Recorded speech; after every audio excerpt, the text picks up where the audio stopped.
So breaking news mga kabaksing, sa kakatapos ng laban na ginanap sa Cebu na pinamagatang Combate 17 ng Omega Promotion, kung saan sumabak ang ating dalawang Pinoy bilang main event na sina Mark Vicilis kontra kay Albert Francisco. Pinalasap ni Mark Vicilis ng kanyang kauna-unahang talo sa kanyang professional boxing career si Albert Francisco mga kabaksing. Ito'y matapos siyang talunin via unanimous decision, kung saan kanya pang pinabagsak sa round 5 ng kanilang bakbakan. Nasa ngayon ay umabanti na ang kanyang kartada sa 19 wins with 11 KOs at may isa lamang talo. Samantalang nalasap ni Francisco ang kanyang kauna-unahang talo na may 12 wins with 8 knockouts. Samantalang sa co-main event mga kabaksing ay nagwagi ang 19 years old na sniper na si AJ Pasiones. Ito'y matapos siyang talunin ang former world champion na si Rene Marcuarto via split decision sa score na 96-93 twice para kay Pasiones at 95-94 para kay Cuarto mga kabaksing, kung saan kanya pang pinabagsak sa second round ang former world champion. Ito'y matapos kanyang matamaan ng kanyang solidong left straight. Ngunit agad namang bumangon ang former world champion at nagawa pa niyang pahirapan sa mga sumunod na round si Pasiones na nagresulta lamang sa split decision na pagkapanalo. Sa ngayon ay napanatili ni AJ Pasiones ang kanyang malinis na kartada na may 9 wins with 5 KOs. Samantalang nalasap ni Cuarto ang kanyang ika-6 na talo na may 22 wins with 12 KOs. Samantalang sa iba pang undercard mga kabaksing ay nakabawi din tayo sa mga Hapon.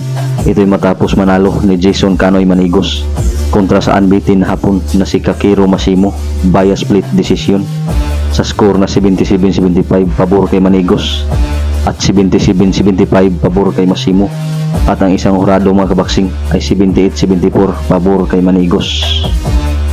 Sa ngayon mga kabaksing ay hawak na ni Jason Canoy Manigos ang kartadang 29 wins with 19 KOs at may 12 talo. Samantalang nalasap ng Hapon na si Masimo ang kanyang kauna-unahang talo na may 8 wins with 6 KOs.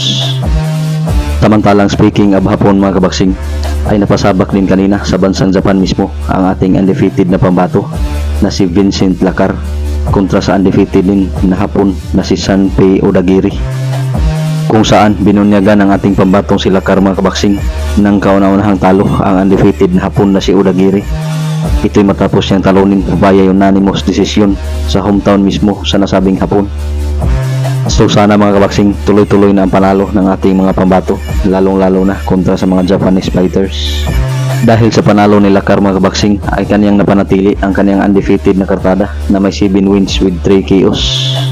Samantalang ang Hapon na si Sanpei Odagiri ay nalasap ang kanyang kauna-unahang talo na may 4 wins with 2 KOs. Samantalang sa ibang balita mga kabaksing ay nakalasap din kanina ng pagkatalo ang unang nagbigay talo ni Albert Pagara na si Cesar Juarez kontra sa Amerikanong si Malik Montgomery via unanimous decision, kung saan napabagsak pa si Juarez mga kabaksing sa round 8 ng kanilang bakbakan. Samantalang nanalo din kanina mga kabaksing ang target magalaban ni Mark Magsayo na si WBA Super Featherweight Champion Lamont Roach Jr. kontra kay Fergal McCrory, kung saan kanyang tinalo via 8 round stoppage upang kanyang mapanatili ang kanyang WBA title